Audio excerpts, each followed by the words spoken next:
Day 50 of lean work. तर आज आपण काहीच ट्रेड करणार नाहीये, कारण आज आपली जिम मध्ये आहे लक्ष्मी पूजा निमित्त. म्हणून बोललो एक मिनी ब्लॉग बनवूयात. तर सकाळी लवकर उठलो, कारण सकाळी सकाळी आपल्याला उठणं स्नान करायचं होतं. मग अंगाला उठणं लावलं आणि स्नान करून घेतलं. आज घरीच असल्यामुळे घरच्यांनी लावलं कामाला. तिचा वापर करून फॅन पुसून घेतला आणि पहिल्या मील मध्ये फायबर इंटेक केला आणि लगेच दुसऱ्या मीलची तयारी सुरू केली. मस्त चपात्या होत्या, त्या चपातीचा चुरा केला आणि दूध संपलं होतं म्हणून बाहेर जाऊन दूध आणलं. दूध मस्तपैकी चपातीवर टाकलं आणि मीलला एन्जॉय केलं. तेवढ्यात अजून एक काम भेटलं. गेलो दादा सोबत बाहेर. तर काम असं होतं, दादा काल गावावरून आलता, तर त्याने गाडीमध्ये तांदळाचं पोतं आणलं होतं.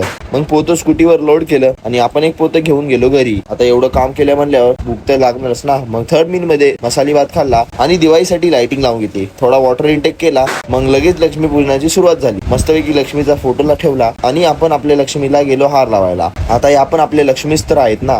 कारचा बोनट ओपन केला, हार लावून घेतला. हार लावून आम्ही गेलो काहीतरी खायला. खाऊन घरी आलो. घरी येऊन बघतोय तर काय, पूजेसाठी सगळी तयारी झालेली. मग आपण पण रेडी झालो. हा कुर्ता घातला आणि गेलो बाहेर फोटो काढायला. 2-3 व्हिडिओ काढले. घरी येऊन एक गाडीवर नारळ फिरवला आणि बोललो सगळ्यांना सुखी ठेव. नारळ फोडला. बाहेर येऊन बघतोय तर काय, हा भाई बघा फटाके फोडत होता. ह्याचा फुसका बॉम्ब बघा. सगळी मंडळाची पोरं खूप दिवसाने बाहेर जमलेली. मग थोडेफार फटाके फोडले, मजा केली आणि रात्री झोपायच्या आधी दिवसाची समाप्ती केली एक स्कूप क्रिएटिव्हने. भेटूया उद्या सेम एनर्जी आणि सेम पंप सोबत.